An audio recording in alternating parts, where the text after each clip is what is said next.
Last section of the book is going to be the shortest notes because we've already gone over how to find volume of a lot of this stuff. But the last one is volumes of pyramids and cones. And I just want to start out by saying how is this different than what we were doing before? Where before, and you could write this if you wanted to, but before we were doing prisms, and we did section 7, it must be volume of rectangular prisms. Section 8 was volumes of prisms and cylinders. The key things to a prism is they have two parallel congruent sides.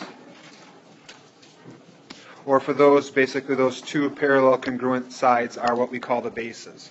So my prisms would be something like this and this here, because each of those have, there's this little triangle here, there's an identical, a congruent triangle that's parallel to it.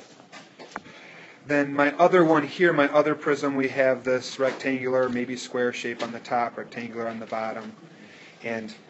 But prisms, the things before, had those two sides. And for those, the notes we had the last couple days, we said volume equals capital B, which is the area of the base times the height. Yes? So that's kind of review. Write it, don't write it, but that's the old stuff.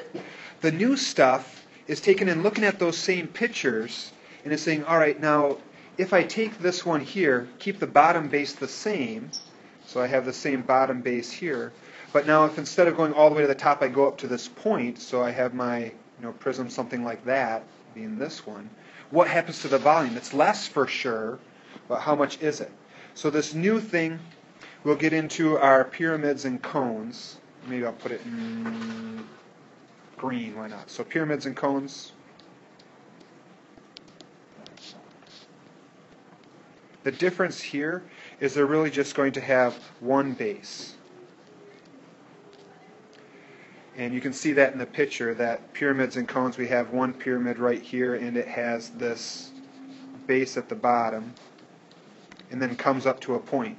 This other one here has a square, perhaps a rectangular base at the bottom, and it comes up to a point. So one base and a point opposite it. You could say all the sides that touch the base come to a point or something like that.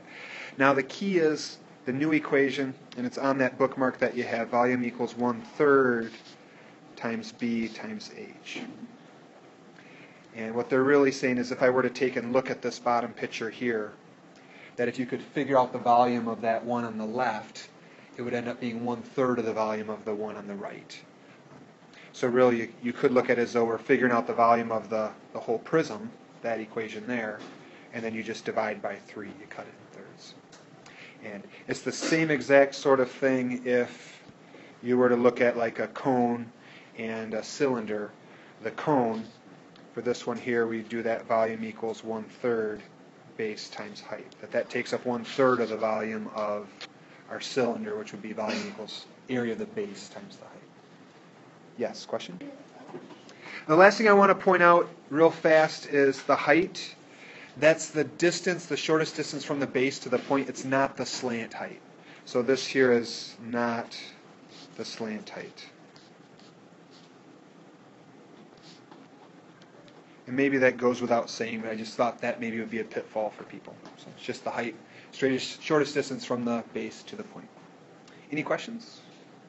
So we've done examples of calculating that base area and multiplying by the height. So the only real new thing is the times 1/3, so I figured we'd skip examples.